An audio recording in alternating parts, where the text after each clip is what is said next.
Welcome to Time Travelling Team, the weekly podcast where we review every episode of Doctor Who right from the very beginning. I'm Tricia. And I'm Paddy. This week we join the Doctor and his companions in a short adventure as they become embroiled in a murder mystery in the Black Orchid. As usual, we'll be discussing the Doctor, the companions and the villains and give your thoughts on the story as a whole.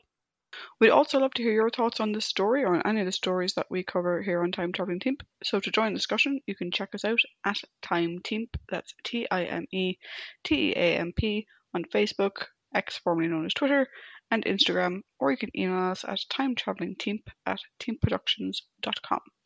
But now, Paddy, if you wouldn't mind giving our abbreviated story recap, you're about to say something. Go ahead before you start. No, I was going to say that as this the night that we were recording, it is the 23rd of November, so happy Doctor Who birthday to you. Yay! Yeah. Happy Doctor Who birthday! Yay! Actually, Paul sent me a lovely picture earlier on X. That it's the number 60. If you zoom in, it's all the little Simpsons versions of the characters. It was really cool. I recognized a few things. I recognized the creature from the pit, the giant fish head thing from Underwater Menace. What else was there? There was Sarah, Harry, and the Fourth Doctor from Genesis of the Daleks. There was Barbara. I know this was up in the top left corner. I saw the robot. I saw the fucking costume from this story. Literally was the first thing, because I zoomed in on it on my phone, and literally the first thing I zoomed in on was that. I was like, for fuck's sake. But yeah, it's a really cool picture. Yes, it is. So thank you, Paul, for sending that. Thank you, Paul. Right.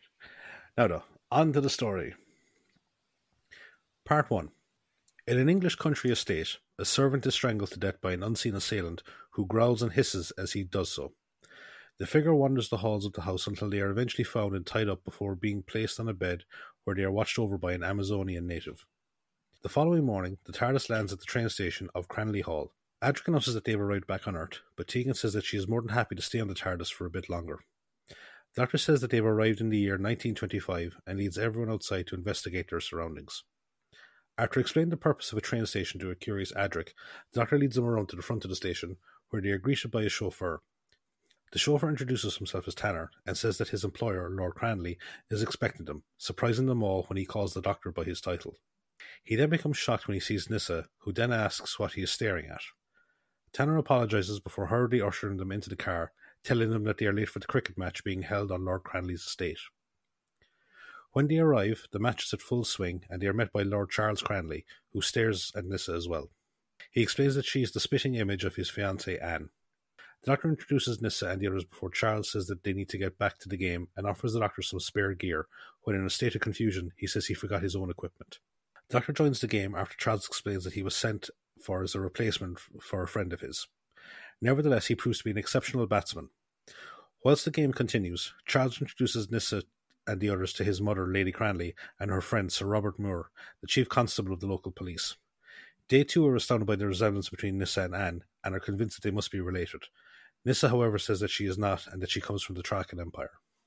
The game continues, with the Doctor's team taking to fielding, and he proves to be just as good a bowler as he is a batsman, and leads Charles' team to victory. Charles invites them to the manor house, where unbeknownst to them, their arrival is watched by the Amazonian from an upstairs window. Charles introduces the Doctor to his mother and Sir Robert, who gives the Doctor a moment to pause when he says his performance at the match was akin to the Masters. However, he eases the tension by clarifying that he means the renowned cricketer W.G. Grace. Both Charles and his mother insist that the Doctor and the others attend their annual fundraising fancy dress ball later that evening. Tegan says that they don't have anything to wear, but Charles says that they always keep spare costumes on hand. Just then, Anne arrives and everyone agrees that the resemblance between her and Nyssa is uncanny. Anne then also assumes that they are related and asks where she is from. Charles orders the butler to serve drinks, and as they relax, Tegan notices a flower in a glass case on a nearby table. Lady Cranley says that it is a rare black orchid, found by her older son George on the Orinoco River in South America. Tegan recognises George's name, remembering that he is a famous botanist during her own time. Lady Cranley says that George never returned from his last expedition 2 years beforehand. She reveals that Anne was originally engaged to him, but after he was lost, Charles proposed to her. Charles then says that they had best start getting freshened up for the ball and leads the Doctor and Adric to their quarters. He shows the Doctor his costume, which is a Harlequin's outfit, before going to see after Adric. Elsewhere in the house, the hissing stranger gets loose of his bonds and knocks out the Amazonian when he returns to the room. In their quarters, Tegan and Nissa discuss the different forms of dancing on Earth and Traken as they get ready. Anne comes in and says that she has a fun idea before presenting Nissa with an identical outfit to her own. She says that no one will be able to tell them apart, but says that she must take care to cover a birthmark on her left shoulder so as not to spoil the surprise. Meanwhile, the doctor goes for a shower, and after he leaves, the mysterious figure goes into his room via a secret passageway behind a painting. However, he takes cover when the doctor comes out to investigate the noise of the passageway opening, and he goes inside to take a look. The figure then closes the passageway behind the doctor, sealing him in, before taking his costume and fleeing. With no other choice, the doctor wanders the passageway trying to find a way out, regretting the fact that he didn't leave after the cricket match. Outside, the party is in full swing, and Nissa and Anne decide to pull their trick by going outside the house and emerging a few minutes later in order to continue the confusion as to which one of them is which. Tegan smiles as she dances with Sir Robert, explaining that she knows the secret as to which one is the real Anne. Lady Cranley then spots the Amazonian and goes to speak with him in private, where he tells her that his friend has gotten loose. She tells him to follow her and they go inside. The rest of the guests continue to enjoy the party. Suddenly, someone wearing the doctor's Harlequin outfit appears and asks either Anne or Nissa to dance. Inside, the doctor manages to emerge from the secret passageway into an empty wing of the house and searches it for any signs of life. He finds another secret passageway that leads into the Amazonian's room. He then goes back to the hallway to find the real exit, and when he opens the door to what turns out to be a cupboard, he finds the dead servant's body stuffed inside. In the main hall of the house, the Harlequin refuses to let his partner, who is the real Anne, leave, which frightens her. She calls out for help as he grapples her, and a servant appears, but the Harlequin strangles the man to death, causing Anne to faint. Part 2. The doctor returns to the secret passageway, where he finds Lady Cranley in deep discussion with the Amazonian, who she introduces as an old family friend named Latoni. He tells them about the body, which Lady Cranley is reluctant to believe. The doctor shows them the body, and Lady Cranley sadly accepts the reality of the situation. She tells the doctor that he was a servant and asks him to keep things quiet for the time being. The doctor agrees and asks to be taken back to his room. Lady Cranley agrees and takes him there, where he finds his costume on the bed. Elsewhere in the house, Anne is placed into a bed by the mysterious man, who is heavily scarred and has swollen features. Suddenly, there is a noise outside which causes Anne to wake up and she screams to be let out. The door opens and she sees Lady Cranley outside and she collapses crying into her arms. Latoni carefully slips inside and closes the door, which goes unnoticed by the weeping Anne. Lady Cranley takes her downstairs to get a drink to calm her nerves. Meanwhile, Charles and Sir Robert are discreetly told about the death of the servant inside the main hall, and they go to investigate. They spot Anne's mask, and Charles assures Sir Robert that it belongs to Anne, as he was able to determine Nissa's identity outside. The doctor appears in his costume, but before Charles can tell him what happened, Lady Cranley and Anne appear, and Anne accuses him of being the one who attacked her. The doctor protests his innocence, but Anne insists that he attacked her and murdered the servant. Sir Robert tells Charles to send all the other guests away whilst he calls for the police. The doctor asks Anne if the person that attacked her was wearing a mask, and when she confirms it, the doctor says that it must have been someone else in an identical costume. Sir Robert thinks that this makes sense, highlighting Anne's trick with her and Nissa's outfits, but Anne says that she was in charge of all the outfits and there was only one Harlequin. The doctor looks to Lady Cranley for support, but she's reluctant to give it, so he asks what his motive would be. Sir Robert says that he has known Anne her whole life and knows that she wouldn't lie. He asks the doctor who he really is, warning him that he's accused of murder. The doctor tries the honest approach and talks about his nature as a Time Lord, but Sir Robert doesn't believe him. He then mentions the other dead body in the secret passageway, but Lady Cranley says that he is making it up. He says he can show him, and Lady Cranley goes with them, telling Anne to go to Charles. Outside, Adric, Tegan and Nissa, having heard the accusations, protest that the doctor is innocent. Charles tells them that they should all go inside the house as the police will be there soon. He is then told that there is a call waiting for him. The call is from his friend, who has called to apologise for not being able to send someone to the cricket game, further incriminating the doctor. In the secret passageway, the doctor discovers that the body has disappeared, and the doctor insists that both the dead body and Latoni are both real, but Lady Cranley again feigns ignorance. Sir Robert brings them all downstairs, where Charles reveals the news that he received from his friend. Sir Robert says that he will have to be brought to the police station for further questioning. En route, Nissa suggests that they show Sir Robert the TARDIS to back up their story, and the doctor agrees. He convinces Sir Robert to take them to the train station, but when they get there, they discover the TARDIS is gone. However, when they arrive to the police station, they discover it was brought there, and the constables have been trying to get into it. The doctor produces the key and invites Sir Robert and his sergeant to go inside and take a look. Back at the Cranley house, Lady Cranley tells Charles about the death of the other servant. He insists that they tell Sir Robert the truth, refusing to let the doctor be blamed for the death. Anne then appears, and Charles says that it is time that she knew the truth as well of what has been going on, ignoring his mother's protests. Elsewhere in the house, the scarred man gets free of his restraints again and kills Latoni, who in his dying moments shoves the key to the door through a crack in the floorboards. In a desperate attempt to get out, the scarred man sets fire to the door. Back at the police station, Sir Robert is amazed by what he has seen and admits that the doctor was telling the truth of his origins. Another constable enters and tells him that he has received a call from Charles, telling them about the dead body from the passageway. Sir Robert says that he needs to get back to the manor, but the doctor says that he can get there quicker in the TARDIS. They land on the lawn and emerge just as Anne runs out crying, horrified at the truth of what she has just learned.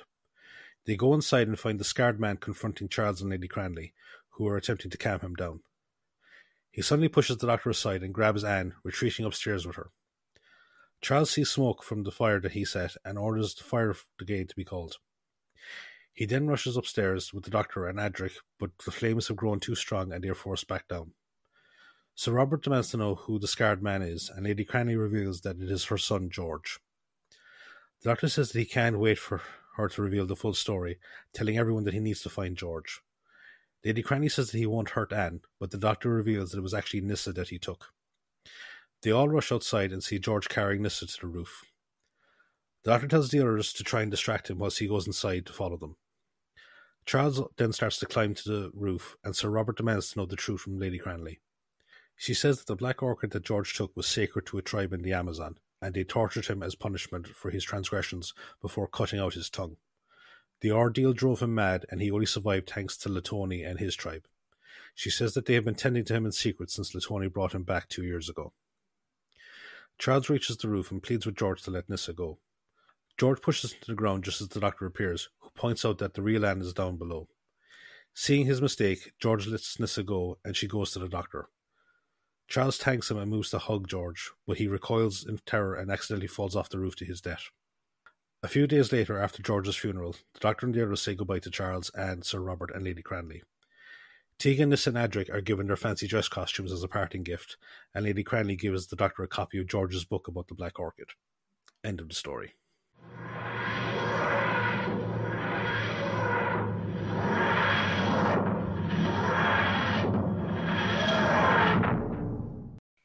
Well, that was quicker than what I've been used to for the last, we'll say, nearly 2 years at this stage? A year and a half, because we did Santaran, I think, back in April. So yeah, year and a half. I wonder if the trivia section will also be as brief. Short and sweet and to the point. Yes. Let's see. So the air date of the story is the 1st and 2nd of March 1982. The writer for the story is Terence Dudley. This is the second of 3 Doctor Who writing credits for Terence. We previously saw his work quite recently in 4 to Doomsday, as well as K9 and Company. And as I mentioned then, he did also direct Meglos, same person. And he'll go on to write one more story, which is The King's Demons. The director of the story is Ron Jones. This is the first of 6 directing credits for Ron. We'll see his work again in Time Flight, Arc of Infinity, Frontios, Vengeance of Varos, and Mind Warp. The working title for the story was The Beast. I think I prefer Black Orchid, personally. Peter Davison claimed that Terence Dudley told him that he had written the script for a murder mystery series, found it in a bottom drawer, dusted it off, and just turned it into a Doctor Who story. Which, yeah, like, I can see it. It is like a very Miss Marple sort of Agatha Christie-esque story. Jonathan Turner had intended for a long time to direct this story himself, but he was overseeing season 19. He was also doing K9 and Company at the same time, so that made it impossible. John Black was also asked, but again, he was also working on K9 and Company, and that's when Jonathan Turner suggested Ron Jones, who he knew from his days as a production manager. This is the first 2-part serial of the 1980s, And as we said, the first since season 12's The Santaran Experiment, which was back in 1975. Outdoor conditions deteriorated during filming, so the actors were required to perform through wind and rain, which I will say didn't come across on screen, so well No. done to everyone involved for that. Yes, absolutely. While other stories have featured indications that the Doctor likes cricket, so Ribos, Castrovalva, Force Doomsday, even like Ark in Space, because he had the cricket ball in his pocket, this is the only televised story to depict the Doctor actually playing cricket. With that in mind, Peter Davison was a keen cricketer and he actually did play all of the Doctor cricket scenes himself. Apparently, he did quite well and he bowled out his opponent. So they actually played the game and he did quite well. Yeah. The Fifth Doctor's particular love of the game will later be developed in other media, so it's a significant feature in a number of audio stories and also in a comic as well.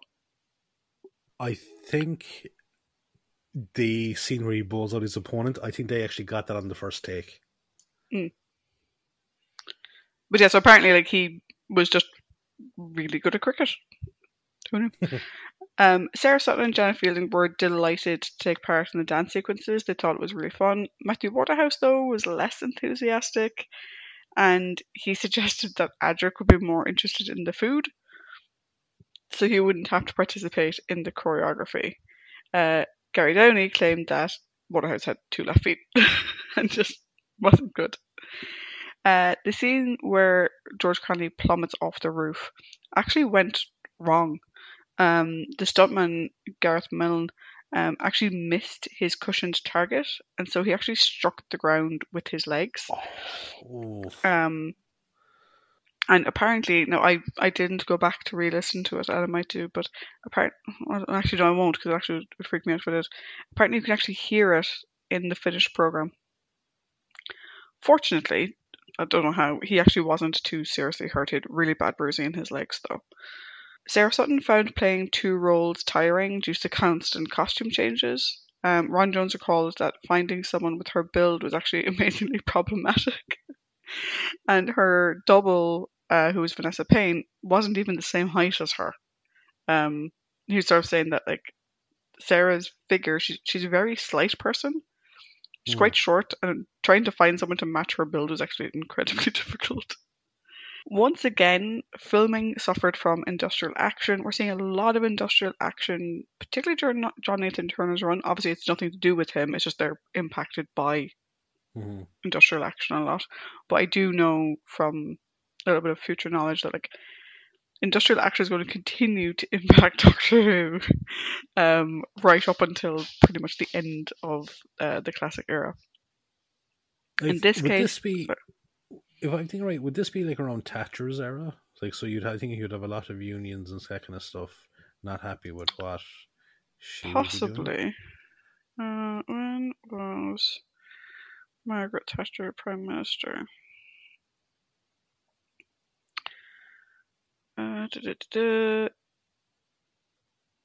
Yeah, British Conservative Party politician and Prime Minister, 1979 to 1990. So yeah, pretty much. It's all her fault.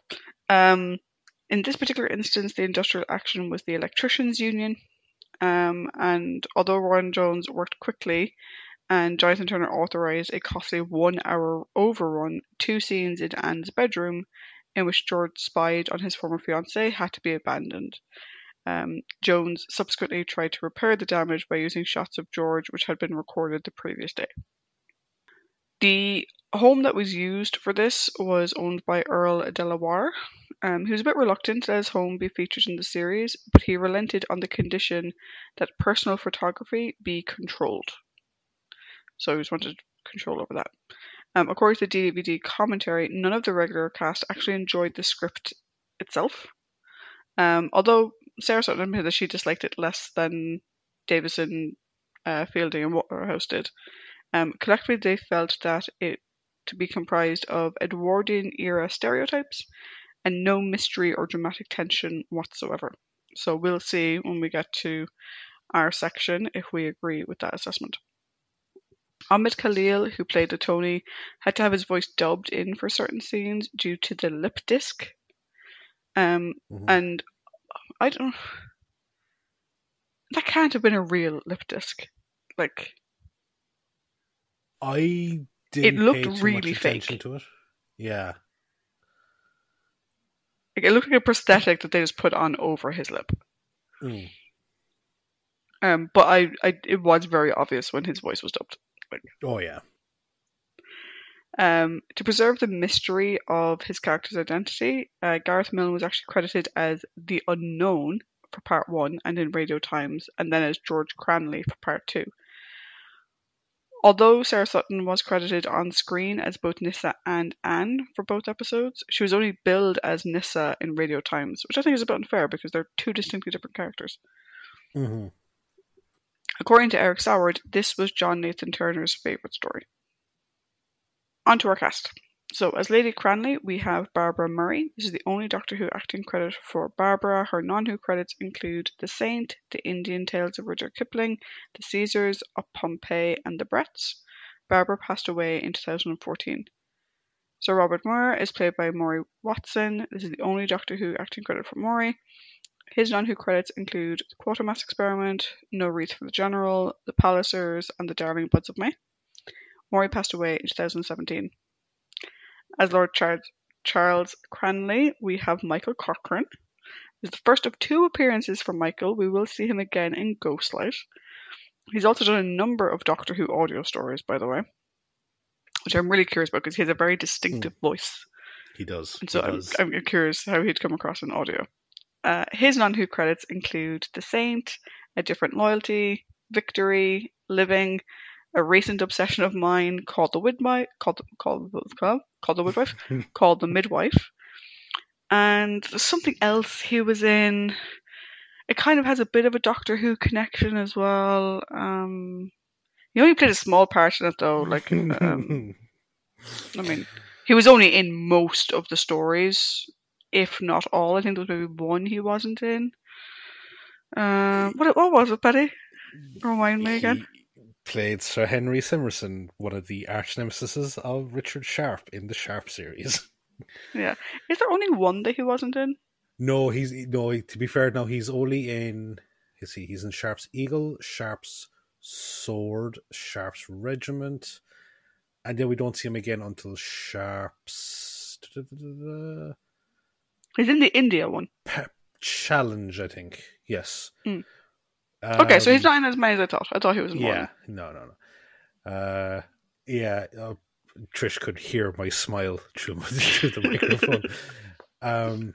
Simmerson is one of the most detestable characters in the entire Sharp series, but Michael plays him so well that I love seeing him in it. He's so good.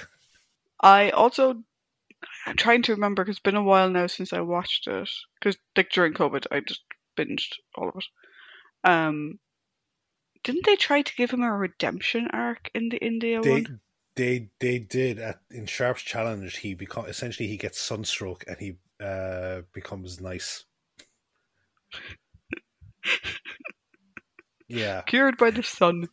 This is a guy who would routinely flog his own men. Like, this is a guy who wasn't a good soldier, bought his commission, bought his regiment, flogged his men, blamed everyone else for his shortcomings, sold out an entire battalion just to make sure that Sharp died, tried to have him hunted like a dog across the moors. And yeah, he gets sunstroke, and he finally calls him Richard and shakes his hand, and I'm like, fuck off.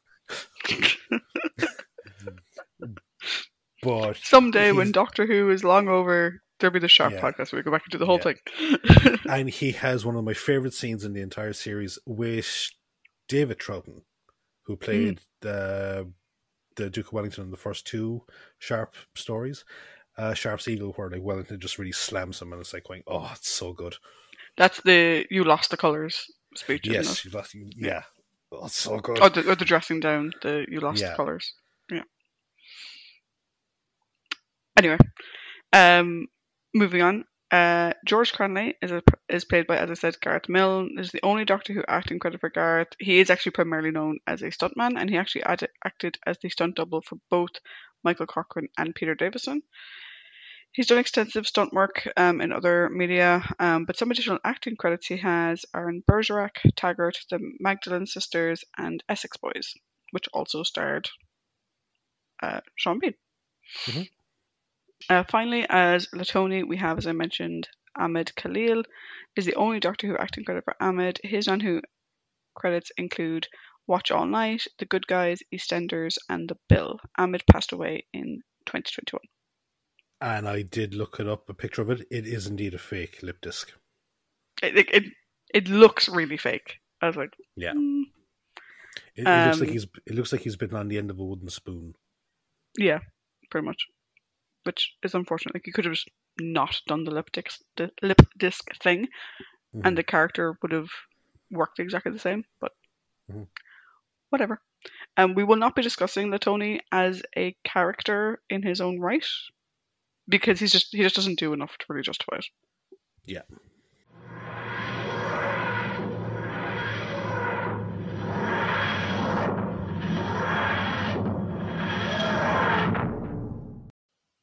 So, thank you so much for all that wonderful trivia.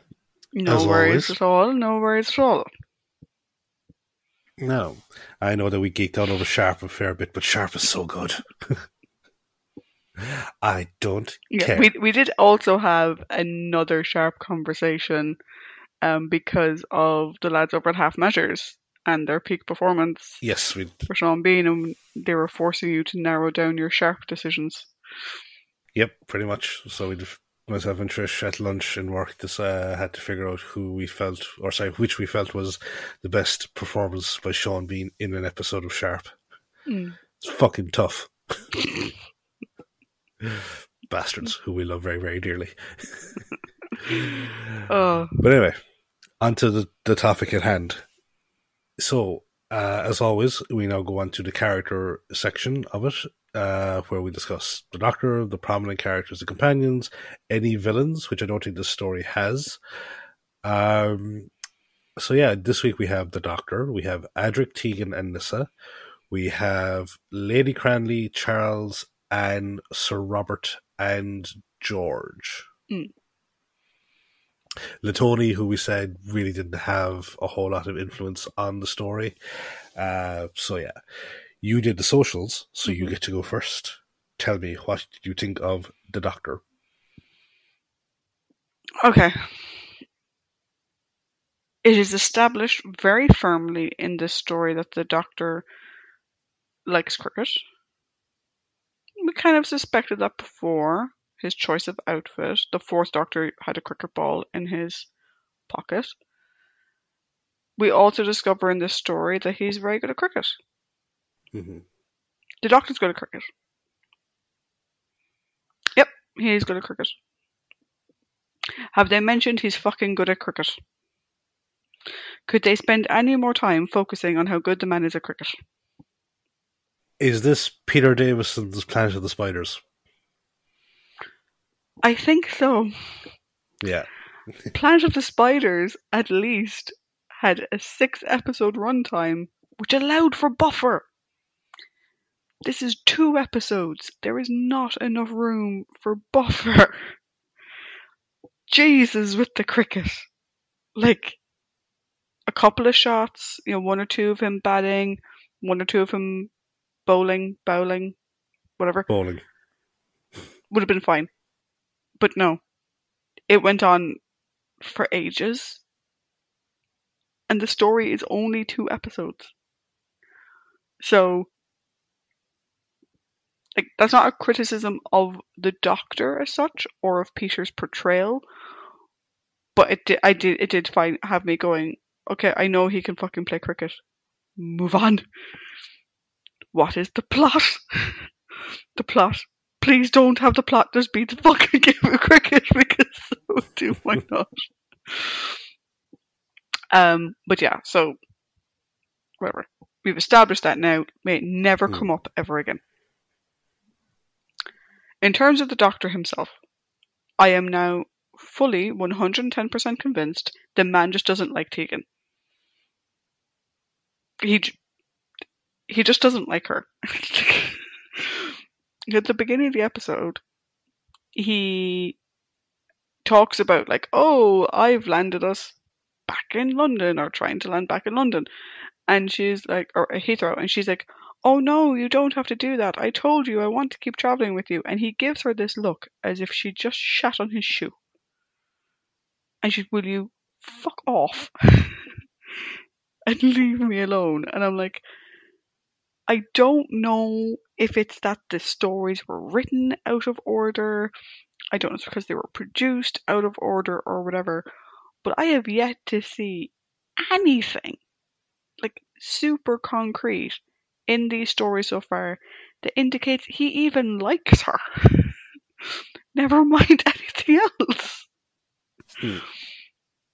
He's constantly giving her a look of, you know, last week it was she keeps banging on about wanting to go home. Then she finally realizes that she likes having adventures and she wants to go on an adventure, and now you're giving out to her for that as well. And I'm like, dude, like, dial it down for fuck's sake. She's not that bad. And then, you know, we have his whole thing with the cricket, as I mentioned. Then they go to the house, and I'm going to blame the script and not Peter. But the bit where, is it Charles says, oh, you learned from the master.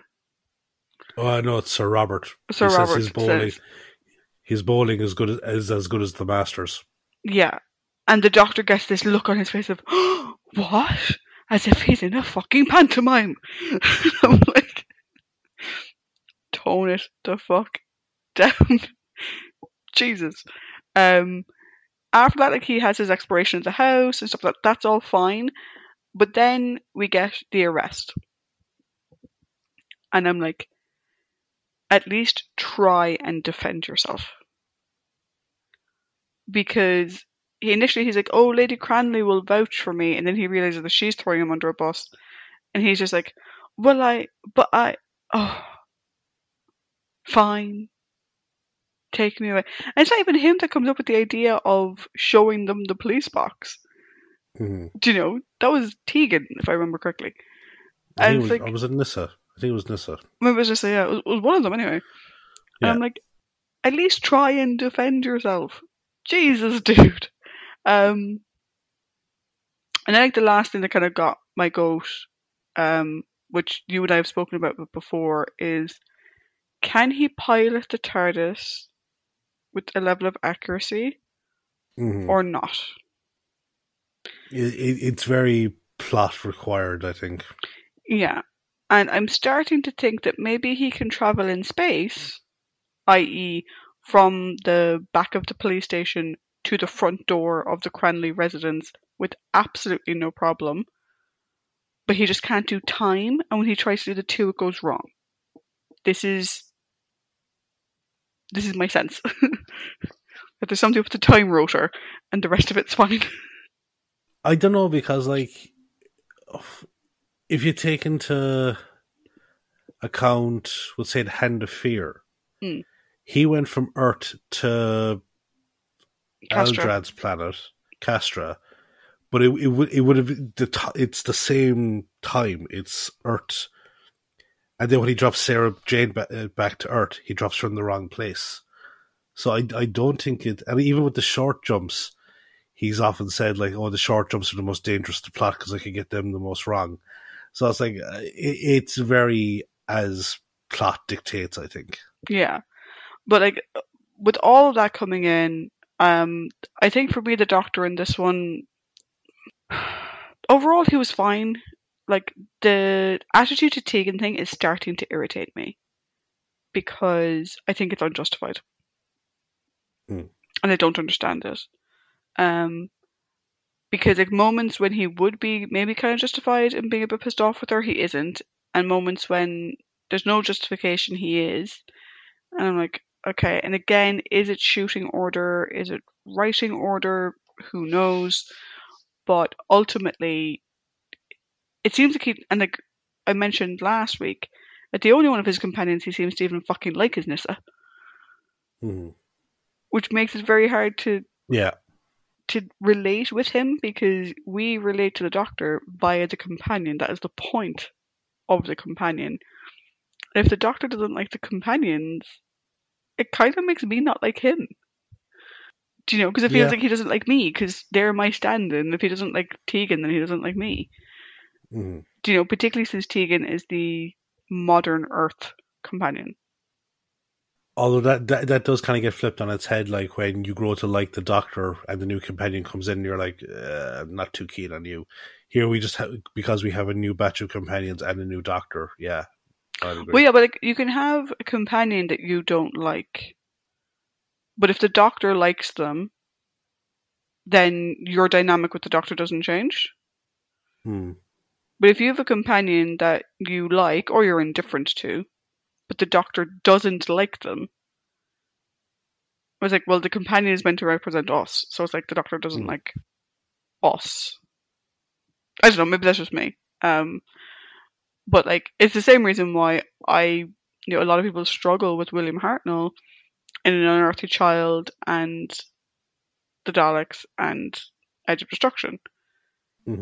He doesn't get on or like the companions who we do like, and therefore it makes him unlikable.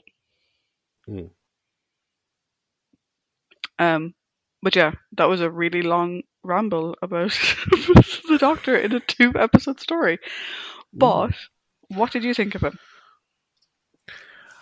I thought he was kind of dumb in this story. Like, so I didn't really pick up on the Tegan thing as much as you did. Like, I did see like the withering look all right, where she was like, "Oh, but I told you before, I don't mind being delayed now." And it's like, oh, so now you finally don't care about. And it's one of those things of like, in his head, oh, I brought you back, but now you don't care whether you're back or not. But it's just like, when he gets locked in the secret passageway, it's like, okay, fine, you're locked in the secret passageway, you're trying to find a way out, no problem at all. But it's afterwards, as you said, like when he gets accused of killing the servant, and he's just like, it kind of reminds me of some of Bill Bailey's character from Black Books, and the whole thing was like, there's an Indian. Notice there's like an Indian upstairs and there's a man in a cupboard. So there's an Indian in the cupboard. No, there's a Brazil, where nuts come from. And what was the other thing? Also, I didn't really buy his whole thing of Lady Cranley was like, there's a dead body here. We can't afford a scandal. And he was like, oh, okay. I was like, that's no. That doesn't come across right. And also, like, the very half-hearted thing of like, oh, I'm a time traveler. I told you wouldn't believe me. And it's like, you're not even, like, because you mentioned An Unearthly Child, and I actually went back and I watched Hartnell's kind of like his back and forth with Ian over the whole thing, and it's like, like when I told you the story, like, you could believe me whether you choose to or not. Where here it's just a bit more of a, I'm pulling things out of my arse approach to it, and even like when like other doctors, like when Tom did it, or even when Patrick did it, there is this whole thing of like, okay, yeah, you say the words of like, I told you you're not going to believe me type thing, and I can try to explain it to you as many times as you want. But yeah, with Peter's, I think it's the script. It's just like, it's like, he says it if he's kind of like going, these people are kind of stupid enough to believe I could be a time traveler because they read H.G. Wells. Yeah, so like, not really great on this one, to be honest with you. I actually remembered another thing, well, 2 other things actually, which is, he says that he knew it was George the minute Lady Cranley showed him the Black Orchid. Yeah. How? You're going to explain the how Black did Orchid more information to us? Like, you just knew? You just knew. yeah. Okay. But also, I think this story was really missing a. It sounds weird to say, but here now, Timmy, like, a moral lesson. Because like, you'd expect him to go off on Lady Cranley, either in a sort of blustery, sort of Hartnell, Pertwee, or Tom kind of way, or in a sort of more friendly, sort of I hear now kind of Troughton kind of way, to sort of say like, what the fuck were you doing? Like, what the fuck, man? Like, look what's happened now because you didn't try to help him, instead you tried to lock him away. Did your public image mean that much to you? We didn't get it. Like, the episode ends and everyone's all happy. Your man's fucking dead. Yeah. And everyone's all happy slappy. I'm like, what the fuck? It's so like the tonal fuckingness of it's all over. And like when you just mentioned about like, will you see her, Timmy? Sorry, John and Norm. Because like there's a documentary movie out now at the moment called The Mission about that fella that tried to go onto that island off the coast of India to convert the natives to Christianity. And it's like the whole discourse over, is it a tragedy or is it vanity / narcissism? And here it's like, it kind of reminds you of this thing where it's like, is there a moral? And it's like, well, like surely George would have known that the orchid would have been important or sacred to this particular tribe. So again, the whole thing of taking the orchid. How would he have known? Well, if he's like, my whole thing is that, like, well, again, because everything is kind of explained so poorly, my headcanon is that if his whole area of expertise is the Amazon, then surely he would know flora, fauna, as well as indigenous groups within because she knows that Lady Cranley knew the tribe, and she knew the story of how it was a sacred idol to them. But did she find that out after the fact? Did Latoni. Did Latoni explain it to her? Because my read of it was he didn't know. But again, we don't. It was 2 episodes. Yeah, it was really badly explained. 2 episodes. Yeah. I don't know. Was it? No, I was going to say he needed that guide from Raiders of the Lost Ark. I was like, no, he doesn't need that guide. Fuck that guy.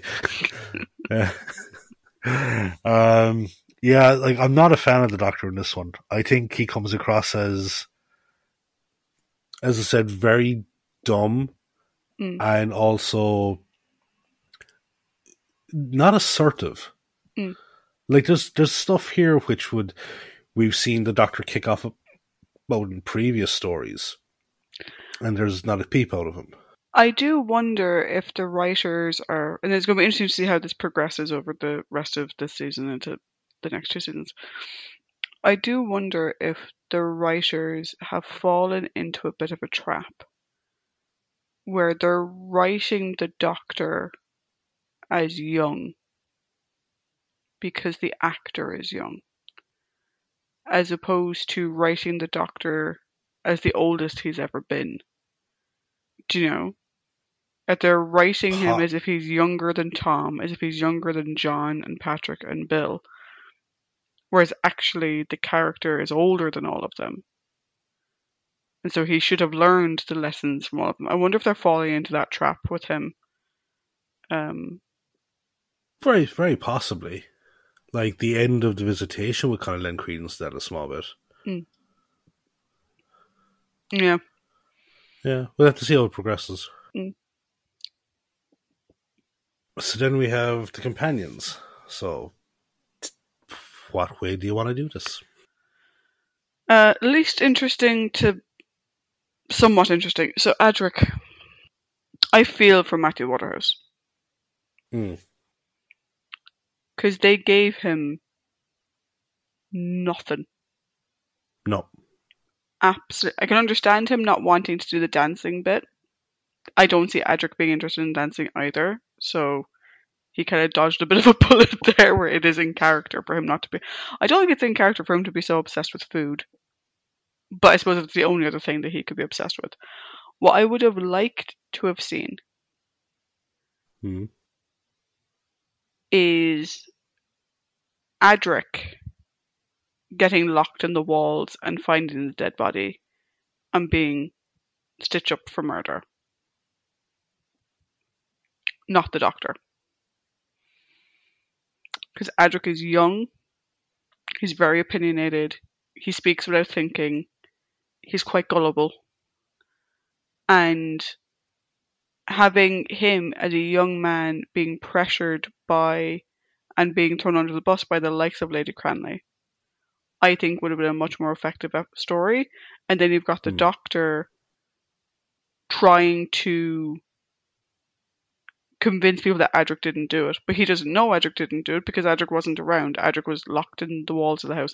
And it makes more sense for Adric to get trapped behind a fake door in a house that he doesn't know than it does for the doctor too. So I think the focal point of this, as in like the focal character, the character who comes under scrutiny, I think it should have been Adric. I think the doctor and Adric need to switch. Yep, I agree. Because it also ties into the fact that like they all saw Adric as being a little bit weird. He didn't know how to act. He wasn't replying the way they'd expect him to questions and stuff. And they were kind of like, they being Lady Cranley, Charles, and Robert, they were kind of treating him like a child. So for him then to go and kill a servant, I think it would be much more believable for them than the doctor doing it. I was going to say that there was one flaw with that, but then again, there's one. It's a flaw with the entire fucking story. Or is it a flaw with the story? I don't quite know. But I agree that it would have been more interesting if Adric was the one in the hot seat of the doctor. Yeah. Like the only difference I can see, the only issue I would see with that is that Adric and Nyssa, and therefore Adric and Anne, are about the same height. That's easily fixed to make George smaller. Yeah. But like, my thing is like that, like, where's the reason for Adric or the doctor to murder Anne? Because it's not to murder Anne, because or like to Anne to didn't, run, and like the implication isn't that George was going to murder Anne. Yeah, sorry, not I didn't mean murder Anne, but like it's much more believable of a young man trying to get it on with someone, and a waiter servant discovering them and him lashing out. I think what I was trying to say was that like I think one part of the story that just didn't need to be a thing was having Anne and Nyssa be exact duplicates of each other. It didn't need to be a thing. Yeah, but it also ties in more if Adric doesn't know that the two of them are wearing the same costume, because he wasn't around. Like, if you do what I say and you replace the doctor with Adric, Adric knows they look alike, but he doesn't know they're wearing the same costume. Yeah. And, there you have it. He thought it was Nyssa. Do you know? And again, like, I don't think they would do it on Doctor Who, but Adric's a young man, Nyssa's a young woman, they're friends, da-da. You have someone be like, oh, maybe he thought that he was having a romantic rendezvous with Nyssa or something, and it was actually Anne, but he didn't know that. Do you know what I mean? I just think that the whole thing would have worked better with Adric as the suspect. Yeah, no, I agree. Because other than that, he didn't do anything. So yeah. Or no, the only thing that he did do was like, he's the world's best customer at the buffet. You know, like he's this constant look of, oh, don't mind if I do, on his face when there's no one around. You know, so yeah, like Jesus, he just contributes nothing Yeah. at all. And it's really, and like, it's a shame because, you know, we know that Earthshock is Adric's last appearance. Spoilers. We've talked about it before. I don't think we can really. But it's Adric's last appearance, and he's been on a huge downslope since Legopolis. And like, here we have an opportunity, or at least there's a potential for him to get back on track. No, he just spends the entire thing stuffing his face. Yeah. I even would have loved to have seen him have like a Luke Smith moment where, you know, the doctor says something, or they're like, you know, Doctor, where have you been? He's like, oh, I got trapped in the walls, and you've got like Sir Robert being like, you got trapped in the wall. What the fuck are you talking about? And Adric has a thing, like, well, actually, the internal dimensions of these rooms do not match with the external dimension of the house. There is clearly significant secret passages, like Luke did in Revenge of the Slytherin. Or even City of Death, Romana 2. Yeah.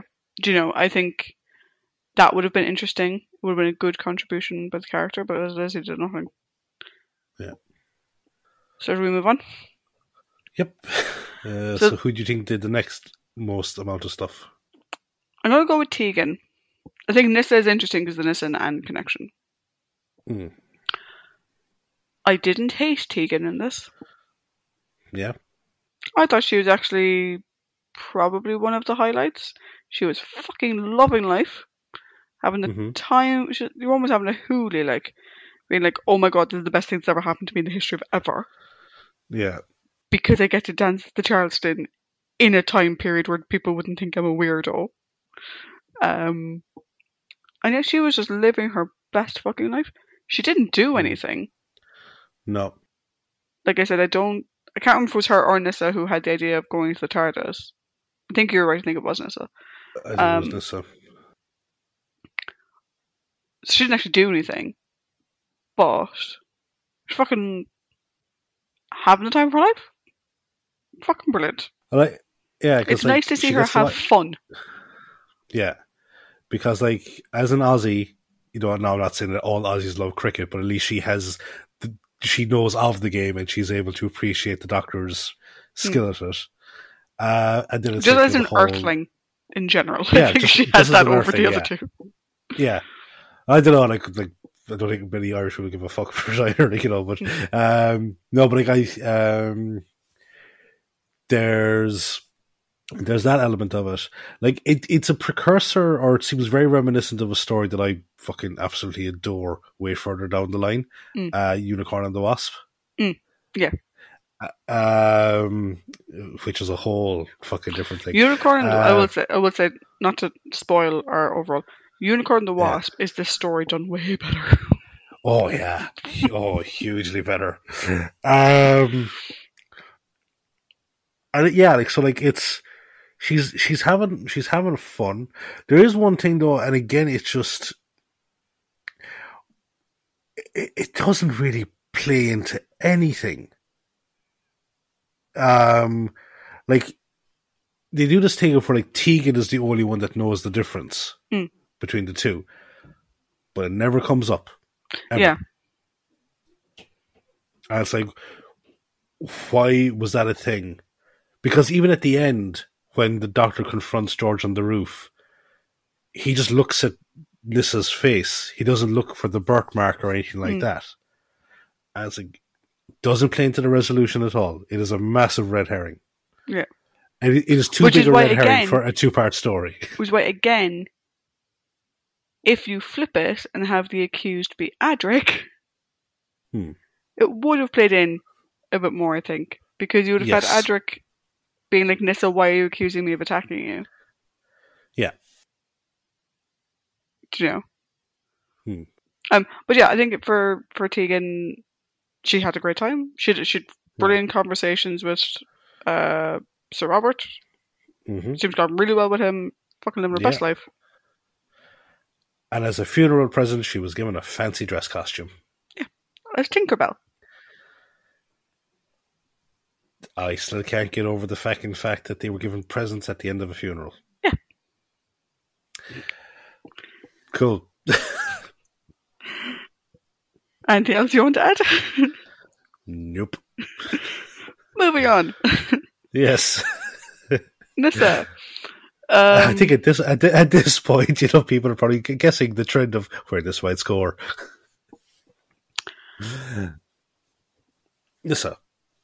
Nyssa's interesting in this one because she gets to have fun, and she clearly is having great fun.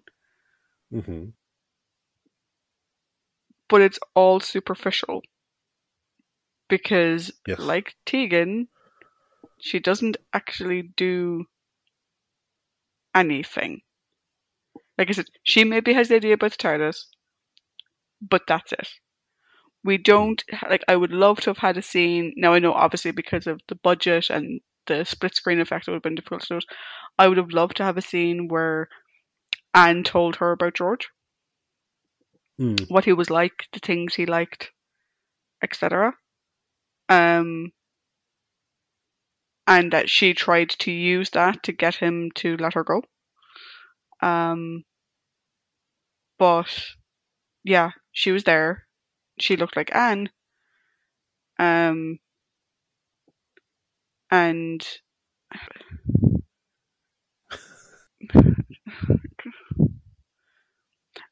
Androids of Tara, it was not.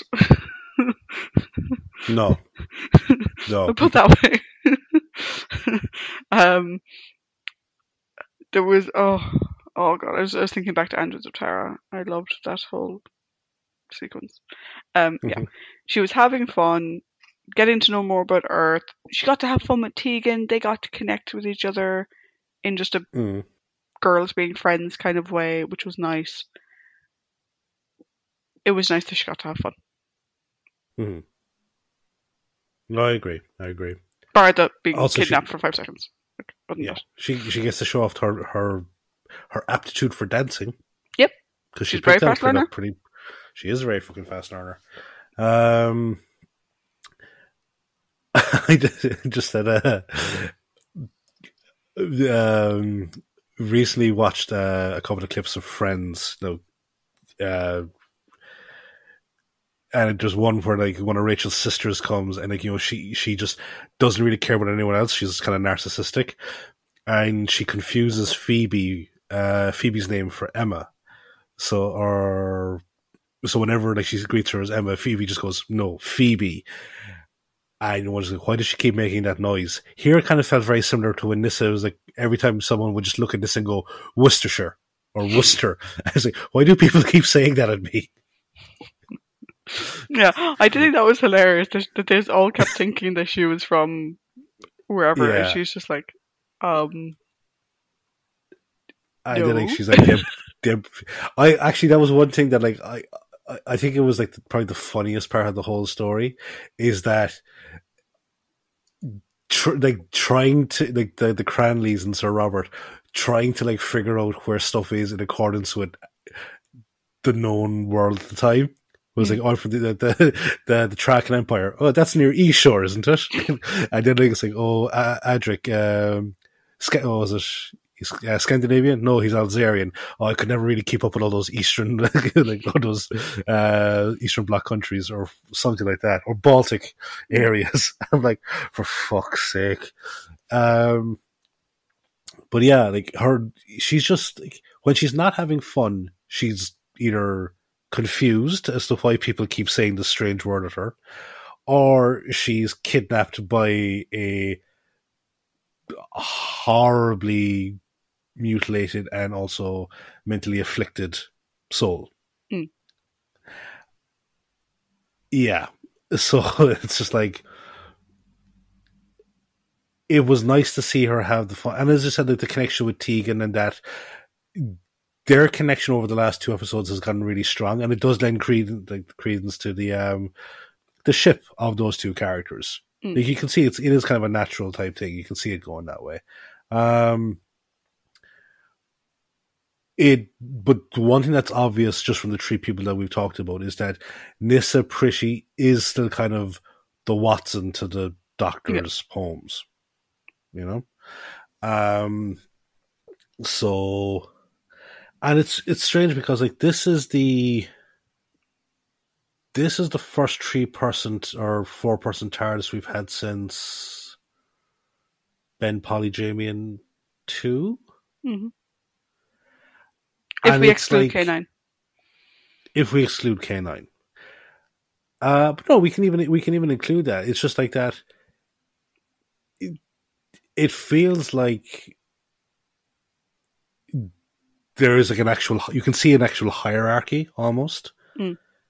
Whereas like with other 4-person TARDISes, it did feel like kind of more a commune than it did a hierarchy side of things. Yeah, like what I find interesting in this story in particular, and I will probably come back to this my overall, is so this story, 2 episodes, 3 companions. Mm-hmm. Previous 2 episodes story, this entire experiment, 2 episodes, 2 companions. Okay. Mm-hmm. Done very well. Mm-hmm. Then we have Edge of Destruction. 2 episodes, 3 companions. We had so much to talk about each of them. It is.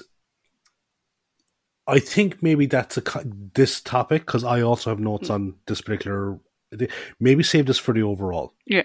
Because I feel like that this might lend itself towards scoring more so than character discussion. Yeah. But I agree. We did have more to talk about. Yeah. And more distinctive things to talk about. Yes. Let's move on to our prominent characters, shall we? Yeah. So we have the Cranleys of Lady Cranley, Charles and George, and then Anne. And Sir Robert as well. Yeah. So what way do you want to do it? Do you want to leave George to the end, or would you like to include him in the Let's leave George to the end because I think George is probably villain by association. Villain by circumstance. Villain by circumstance. Let's go up and down the ladder, shall we? So we've got Anne, Sir Robert, Charles, Lady Cranley, and then George. Anne is there. Mm-hmm. Anne seems very nice. And Nissa get along very well. She seems quite funny, quite engaging. Understandably blamed the doctor because your man was wearing his mask. She picked out the costumes. She would know. That all makes sense. Surprised she's sticking around. Not gonna lie. So your fiance is the brother of your former fiance. Okay, seems weird nowadays. Not that weird. Yeah, no, it was a thing 120 years ago. That another brother would step up to the plate. Yeah. Also, she's been around this family her whole life. It's entirely possible that she fell in love with Charles after George's quote-unquote death. And then she finds out the truth. That they were keeping George locked up in some weird second level of the house, as in like beneath the surface level of the house. And Charles knew. And yet she's sticking around. No, lady, run, leave, go. No, actually, it does bring up a question. Did Charles actually know? I think the whole time. Yes, he did. All right. Because like that's the thing. If he did know the whole time, then absolutely, yeah, no, fucking run, hike up the skirt and run. But it's like I know that he's. I think again because the resolution is so fast. It's like, did he actually know, or is he only supporting his mother after being recently told this? I think he knew. Okay. I think he knew. In which case, and to be honest, even if he didn't know, still run. Still run. Yeah. No, because your mother-in-law's your mother-in-law. Yeah. Go. Very, very fucking far away from these people. I feel bad for her, obviously. I think Sarah Sutton did a great job, by the way. So massive kudos to her for playing the two characters. Very well done. But yeah, Anne is there. She is damsel in distress. I think she should have run. Also, I would have liked to have seen more of her. Again, so if we didn't have Nissa trying to, I would have liked to have seen her try to get through to George when he takes Nissa hostage. Yeah. You know, maybe admit that she still loved him.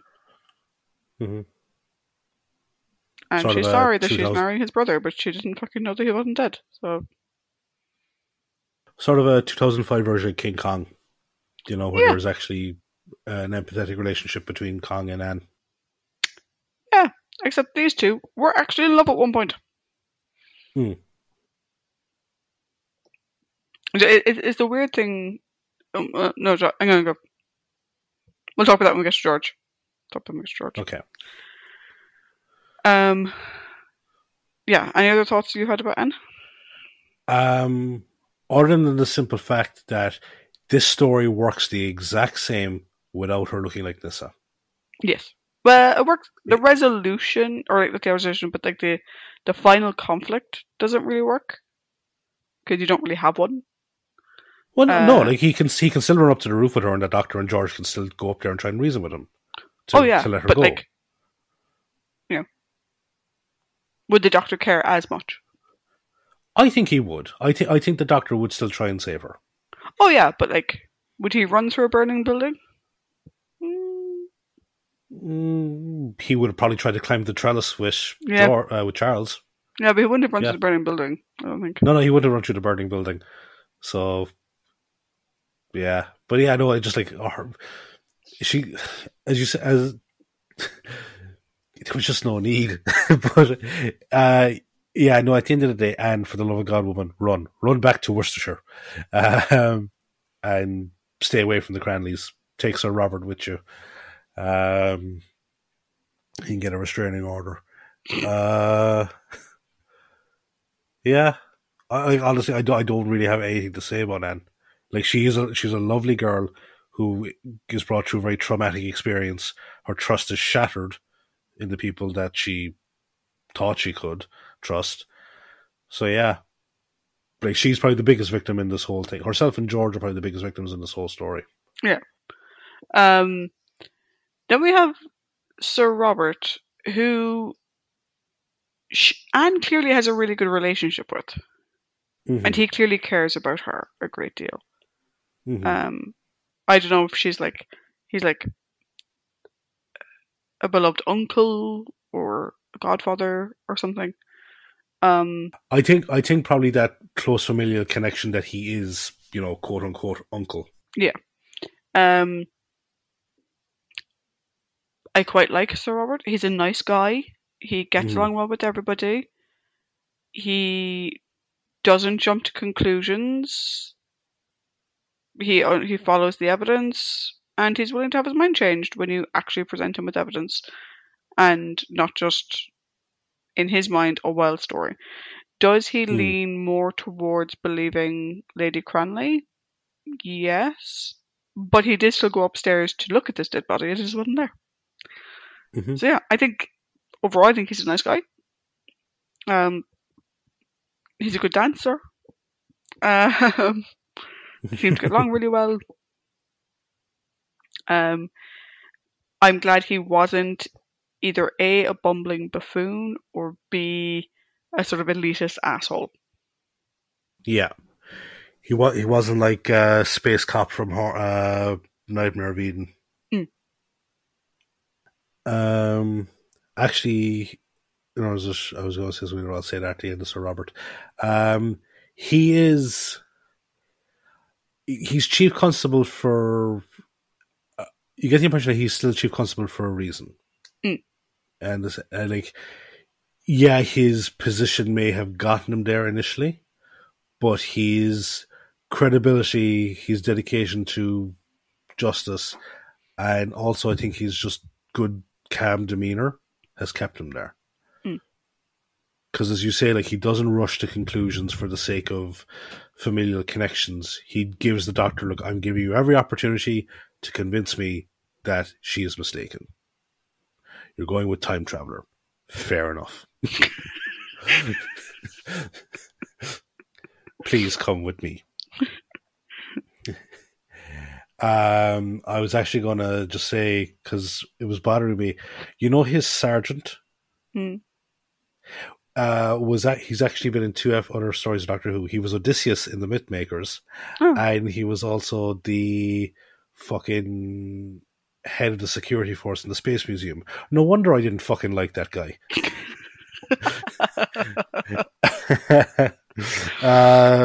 You did actually remind me of something as well. So Robert asks the Doctor, look, do you have any identification? Because you're clearly not who we thought you were. Do you have any identification? He's like, no, I've never had to carry that. Bullshit. You did. Just Liz Shaw used to carry it for you. Yeah. Also, why didn't you just say John Smith? Like, you've used it before. Like, how funny would it have been to use the John Smith line? He pulls out the ID card and it's got fucking John Pertwee's face on it. Yeah. So good. But that would have meant good writing in the story. So, what was your other Sir Robert thing? Honestly, like that he's remarkably, like, actually the entire Cranley area police force, they're fucking remarkably accepting of the TARDIS. They all poke their head in and it's like, oh my god, this technological marvel. And it's like, then it's like, yeah, it's just like, rather than being completely lost for words, it's like the big gawkish stare, and it's like, what was the phone call? Oh, sorry, there's trouble at the manor. Like, it's very carry-on constable type thing almost. Yeah, but no, I think of the supporting characters, I liked him the most. I'd agree. I'd agree. Plus, his like relationship with Tegan was great. Like, it's like you always get the impression that he's like, oh, if I was 20 years younger, I'd pursue you. Yeah, I kind of. She's like, oh, if I was 20 years older, I'd let you. Yeah. Yeah. Then we have, I would say Charles comes next. Yeah. Because of that, if we were error, I'm convinced he knew and you think maybe he didn't. It's weird seeing Simmerson be nice. I had to laugh that his actual outfit was that of a fucking Napoleonic general. I wonder if, like, when they were doing like auditions for Sharp, he was like, "Here you go." Yes, here's a picture of me in preparation. Yeah, I do have to correct myself from something I said in the earlier segment. I said he was in Call the Midwife. He was. I got his character confused. He does play it's in Downton Abbey, isn't it?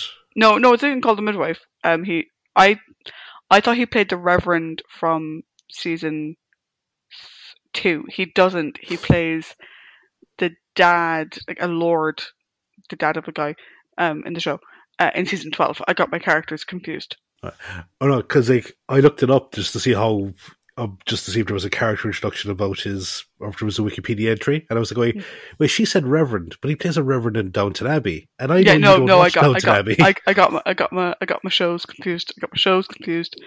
And my characters. Also, sorry, we're really annoying people that don't like Sharp, but I don't care. The guy that played the Prince of Wales in Sharp's Regiment actually is the creator of Downton Abbey.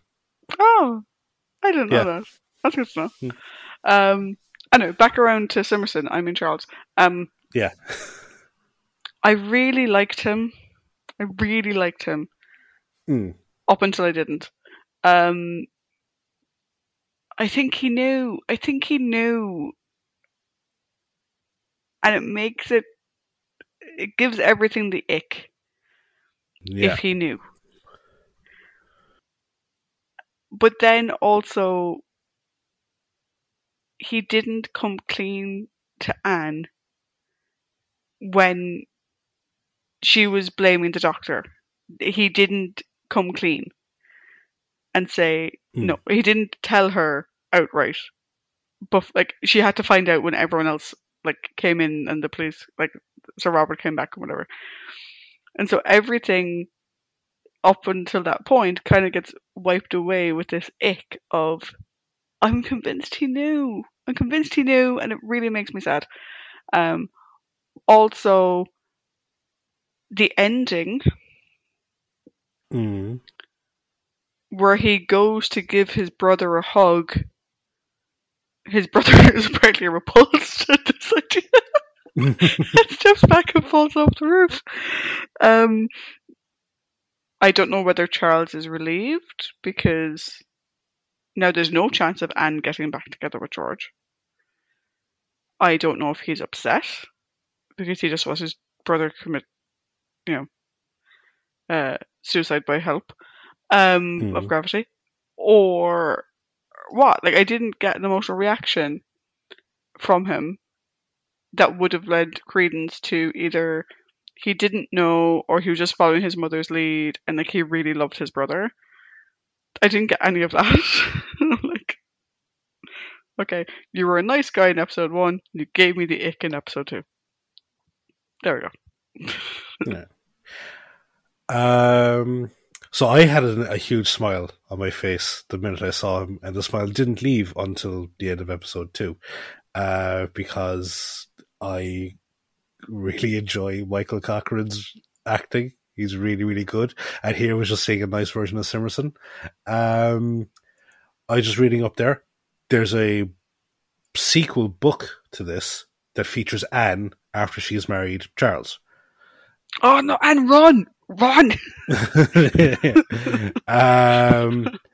But it's like, he doesn't deserve you.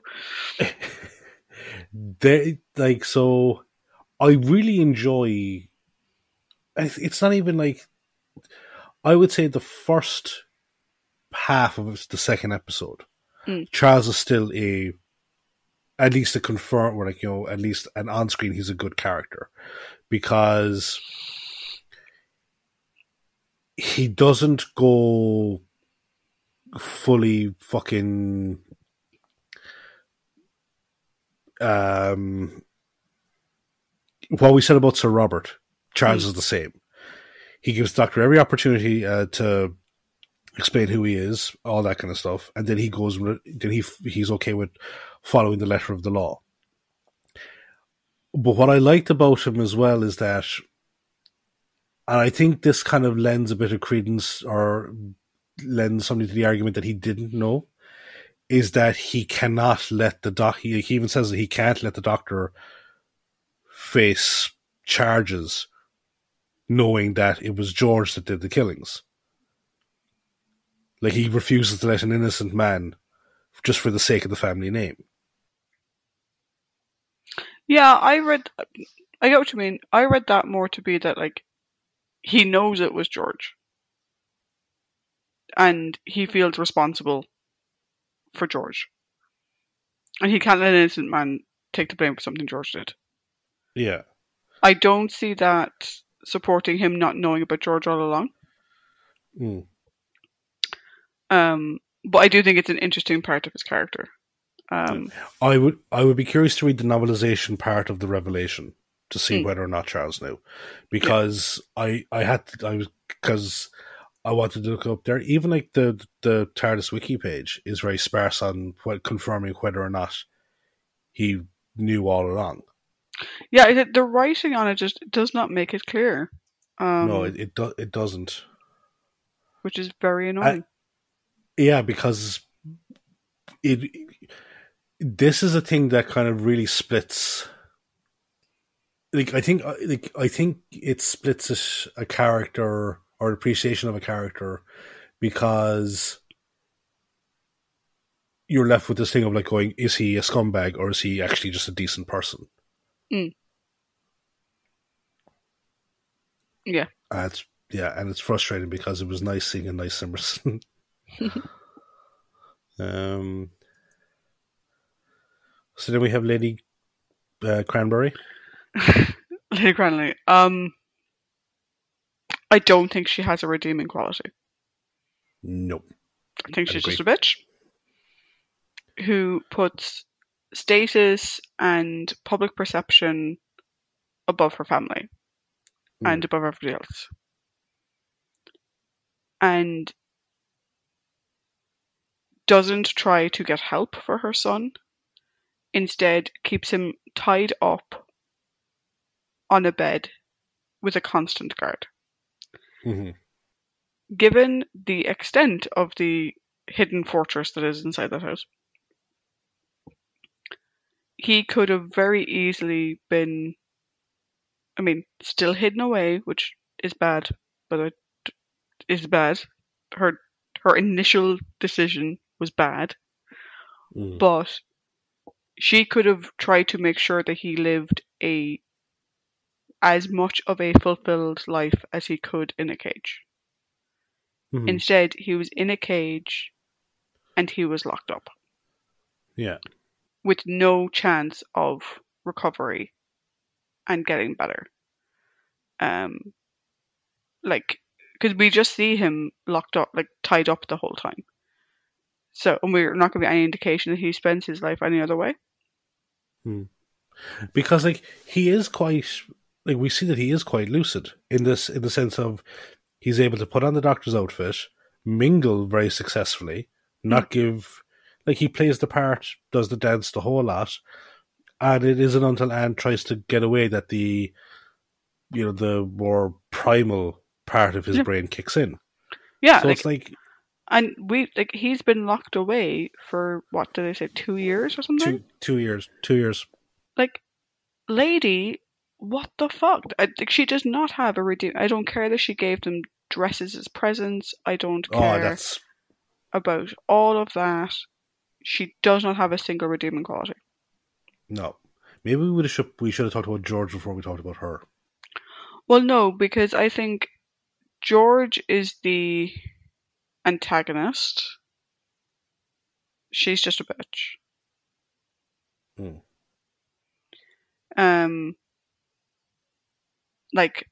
Two people who work for her died, and she wanted to hush it up. Yeah, well, as I said, that's just fucking.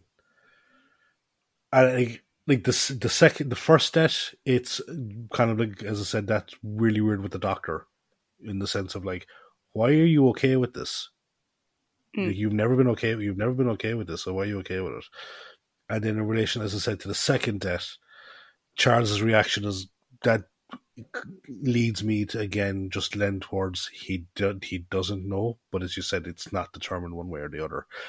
Lady Cranley's whole thing is about saving face up until the fucking bitter end, Yeah, and you totally know that she's going to try to get Sir Robert to brush all of this under the rug. No one's going to know whatever happened. People will still think that George died 2 years ago.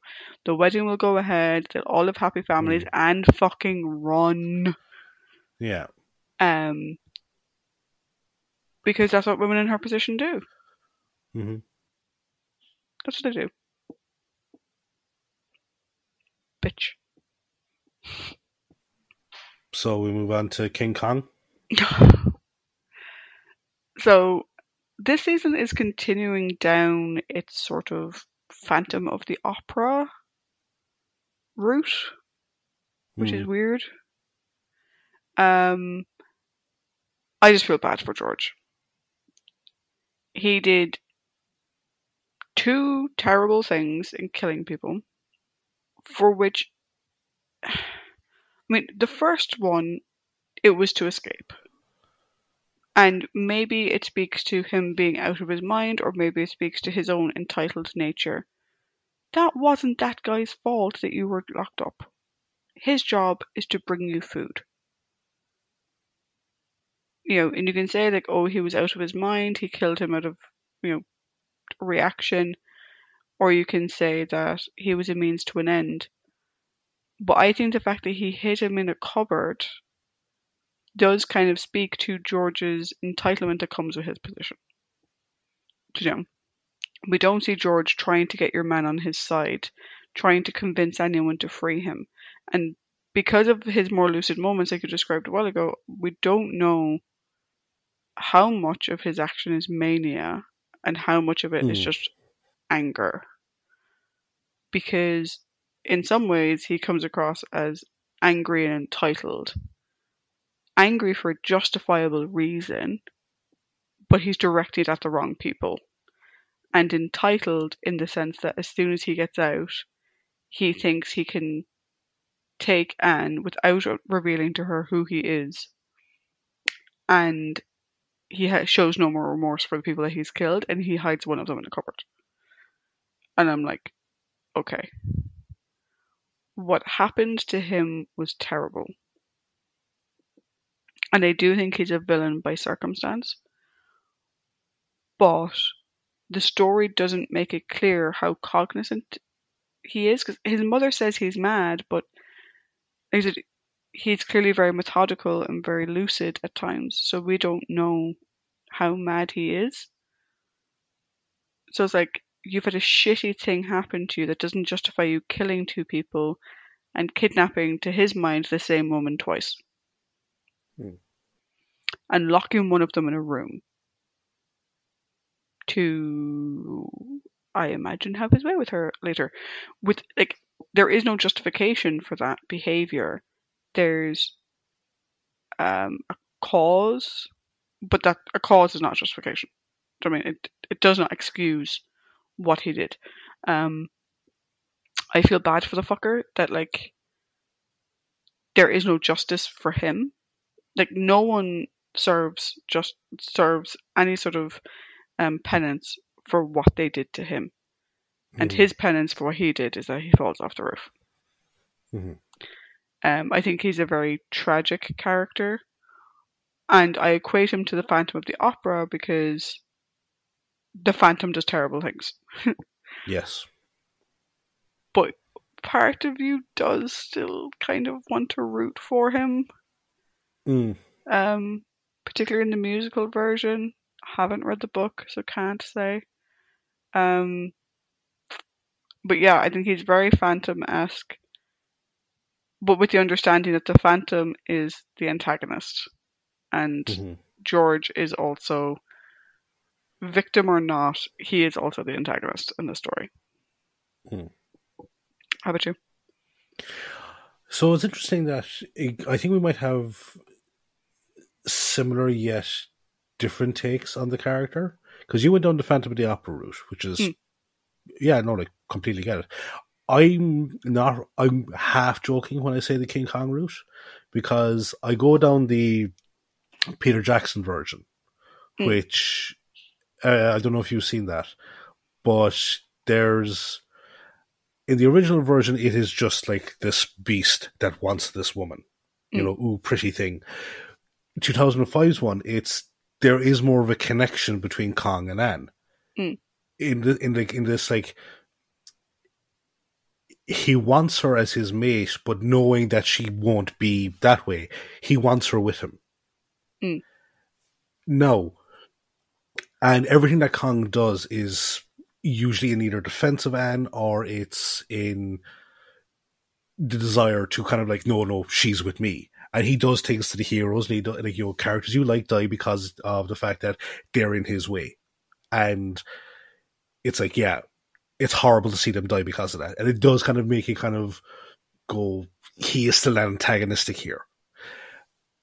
But where that kind of thing loses and it goes more into the Phantom side of things is that, yes, George is the one that kills the other character, Digby.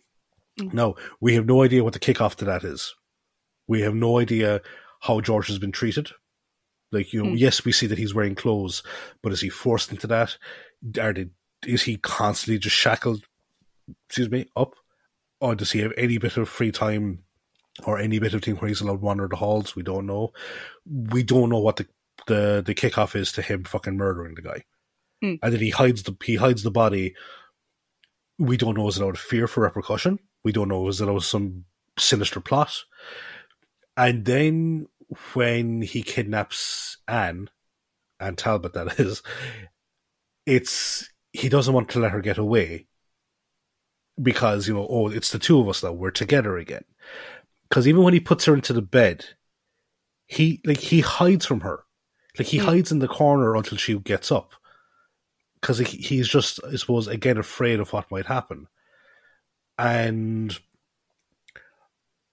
and then when he kidnaps Nissa at the end, he brings her to the roof because he's just in a state of panic, but he's still very gentle with her the whole time, and they appeal to that gentle nature.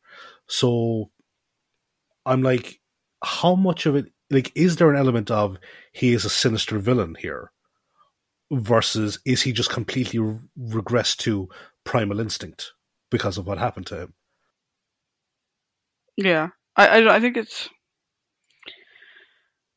I think it was a big story that they tried to tell in 2 episodes. But this is the thing, and we're going to go into it now in a small bit of time. Is like that. We talked 2 previous stories: Sontaran Experiment, Edge of Destruction. 2 perfectly paced stories. One of them got a 5 from us. One got a 4.5. They're perfectly paced. And there's so much told in it, but everything is nothing feels overburdened or nothing feels wasted or anything like that. We get a perfect explanation for everything that happens. Here, it's long stretches of nothing, rushed resolution. Yeah. Yeah, and we'll talk about more in the overall, but I think where I think that this was a bigger story trying to be told in 2 episodes is really the exploration of George as a character. I think, could this story have stretched to a 4-parter? No. Could it have been a good 3-parter? Maybe. Yes. Could it have been a better insight into George and into Charles if there wasn't as much cricket and dancing? Yes. Yeah. No, definitely. But let's talk about that in our overall. Yeah.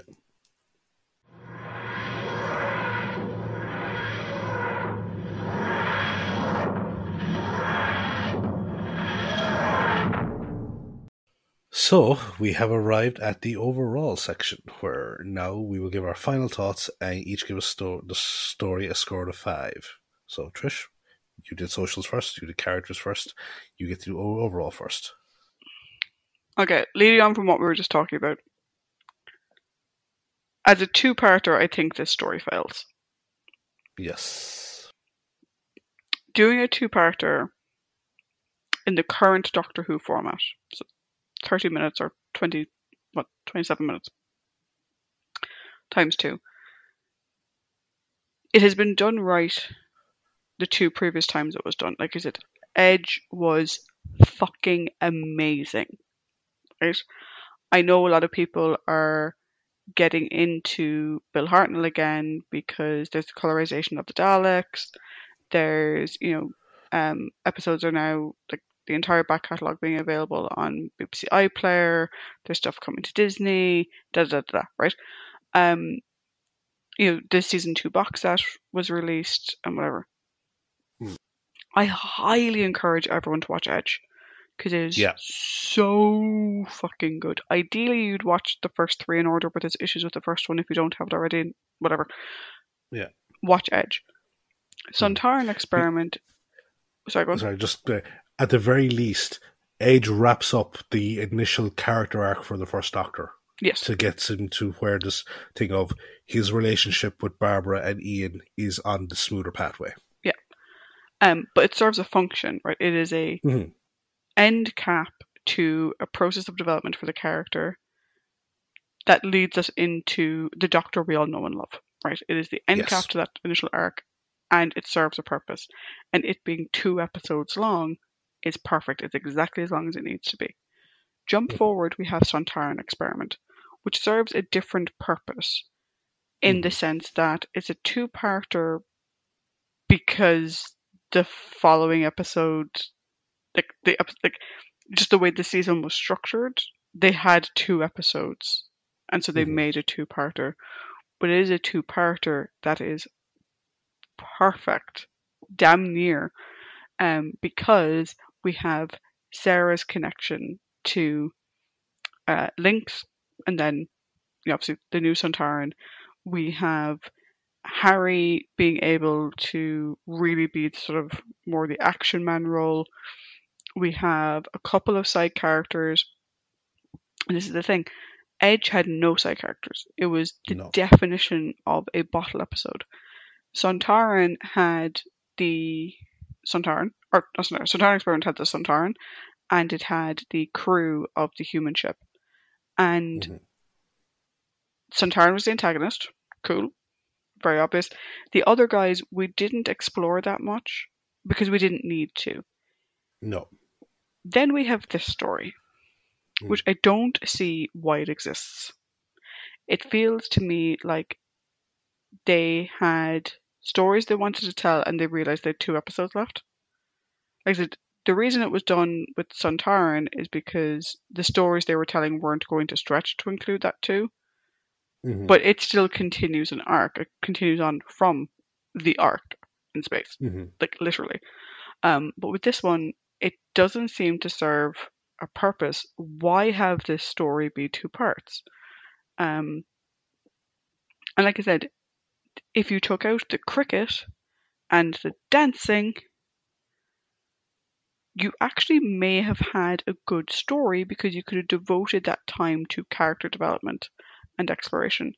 As it is, we have too many characters. The characters we want to see more from, our companions, do nothing. The story-based characters don't have enough time to develop. The only person we get any sort of insight into really is Lady Cranley, which is, she's a bitch.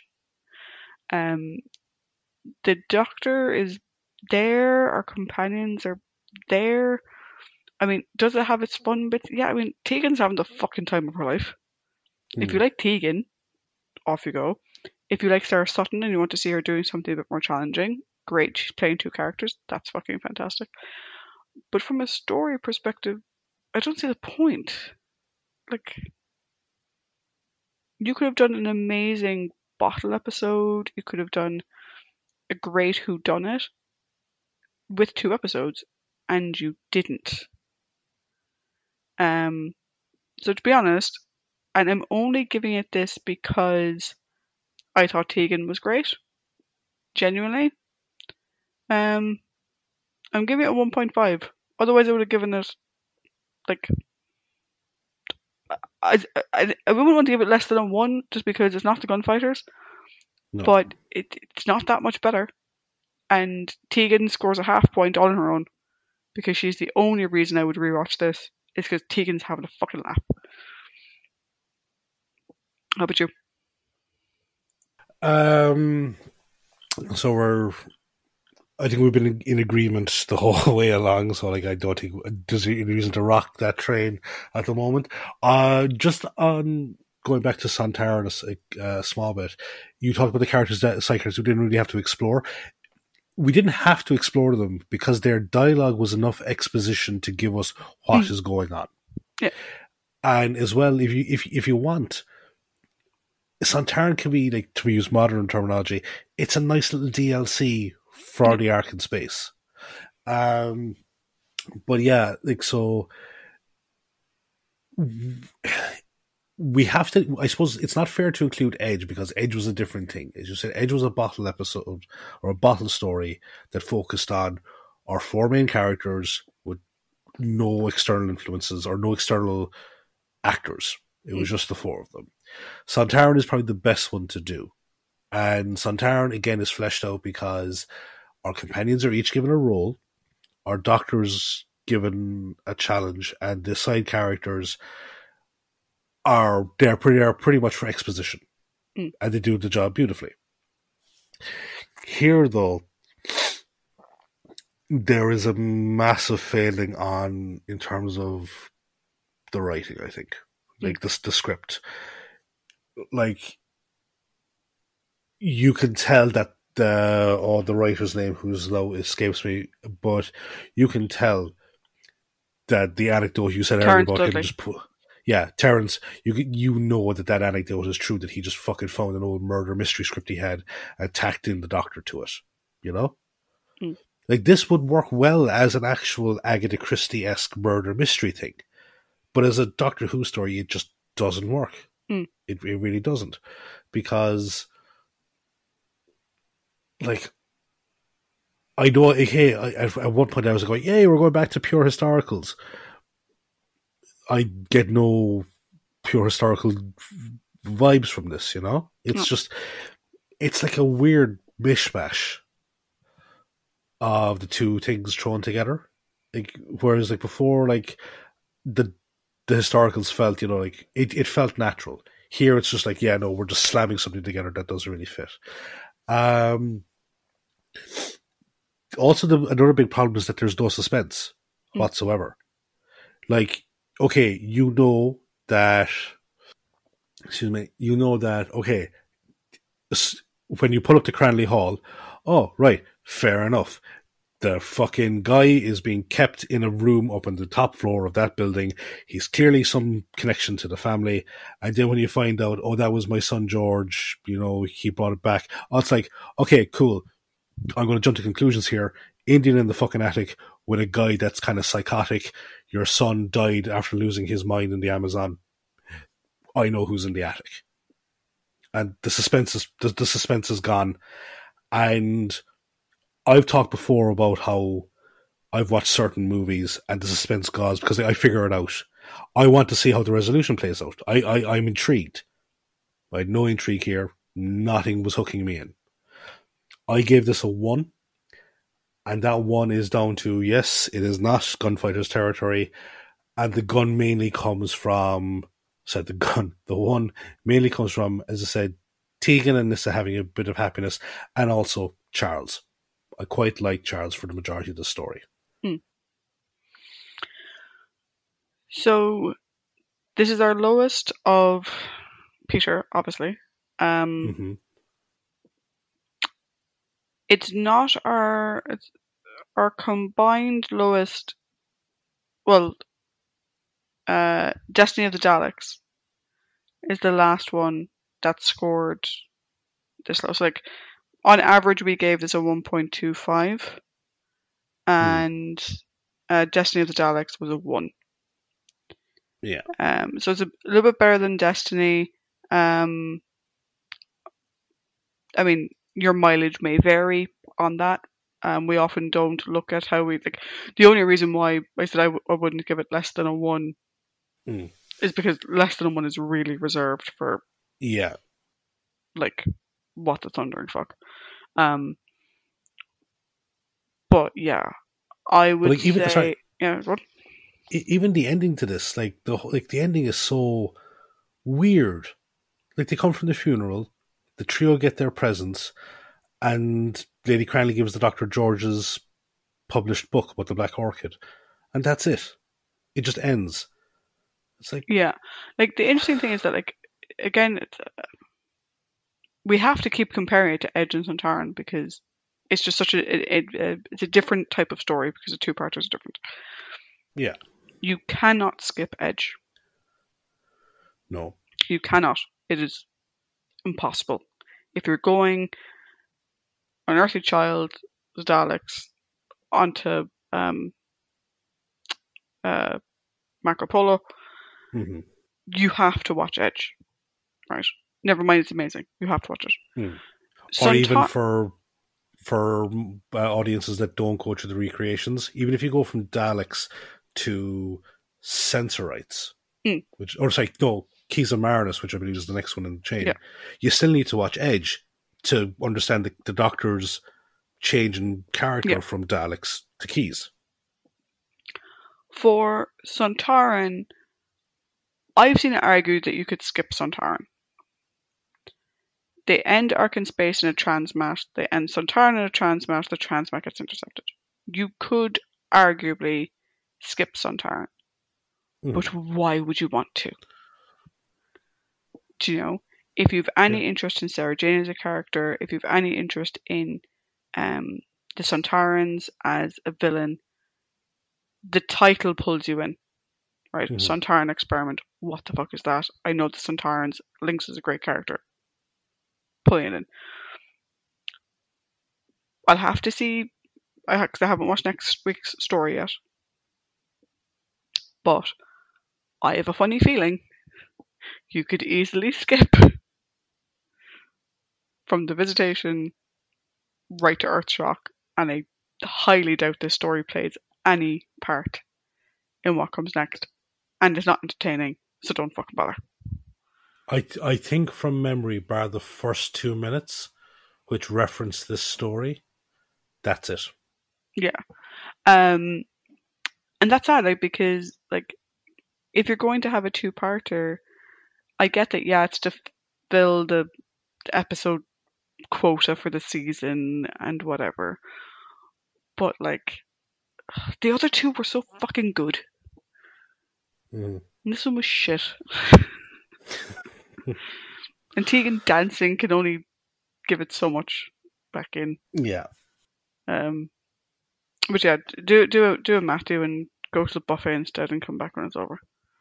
Yeah. But that's our opinion. I would be interested to see if any of our listeners have a differing opinion on this story. Absolutely. When we score a story very low, I'm always curious if there are people who they're like, "Oh, Black Orchid is the best story. What are you on about? It's amazing." If you're that person, let us know, and let us know why. Because I'm curious. I think a great example is City of Death. Like, we weren't overly enamored with it, but it is one of the most popular Doctor Who stories of Tom's later run. Or it's even one of the most popular Doctor Who stories in general. So it's like, I've seen plenty of discourse around it, discourse that I've had interesting conversations about, but it didn't change my opinion of the story. I don't think my opinion changed anyone else's thing of the story, but it's always nice to see someone else's opinion. Yeah. Just giving everyone a bit of an update on average score for the season. Unfortunately, like, the trend of the last few seasons is not getting any better, which is unfortunate. We've had a couple of good episodes, but your average for this season so far is a 2.55 and mine is a 2.8. Now, season 18 did have a few to bring it back a bit, but not by much. We've been really struggling since, well, to be honest, since the Talons of Weng Chang, which I personally wasn't a big fan of, but we've been struggling since that story, really. I suppose, say Horror of Fang Rock, to get consistent good. And the seasons have been struggling since season 14 to get above a 3, consistently. So I think it's going to be interesting to see. Like, there's 2 stories left in this season. Like, can they pull it back and get us over a 3 on average? Like, I think the last consistent run we had was the first half of the Key to Time season with Mary Tam, because you had Rybos, or say even the first 4. We had Rybos, Pirate Planet, Stones of Blood, and Zatara. But yeah. Yeah, so to get this season over 3, I was playing a little bit of mental maths. Well, Excel maths. What help if I could actually type, though. Yeah, so I need to give it like a 4. The next 2 stories would each have to get like a 4. And you'd have to give them both at least a 4.25. So we'll see. And that's to get the season average over a 3. But we'll have to see. Also, you're going to hate us. Our posting schedule is going to get a bit weird. So we're not recording next week because I'll be traveling for work. We will record the following week, which would be Earthshock. And then we're taking our Christmas break. Now, would it be better to leave Earthshock until we come back from our Christmas break, and our next recording we just do like a end of the pod or end of the year or state of the pod type thing like we did last year? Get our listeners to send in questions for ourselves, maybe do something fun. We could do that. I think that might be better, because otherwise we do Earthshock. We won't have the Adric rambling until the new year. Paul may get upset with us though for not doing. For not continuing. He waited so long for us to get to Peter, and I'm just like, life keeps getting in the way. Do you know what? Let's make an executive decision, right? Two-way doors and all that bollocks, right? Let's do your plan. We'll do Paddy's plan. So after this episode goes out, we'll throw up on Facebook, Twitter, Instagram, whatever. Call for questions and get them in. And if we don't get any questions from you, we'll fucking ask each other questions, as we always do. Yes. That being said, though, roll on something more interesting to watch. Yeah. Well, it's like until then, like as I said, we've got Earthshock coming up, so that'll definitely be an interesting one. Yeah, but we'll talk to you in 2 weeks. Bye. Bye.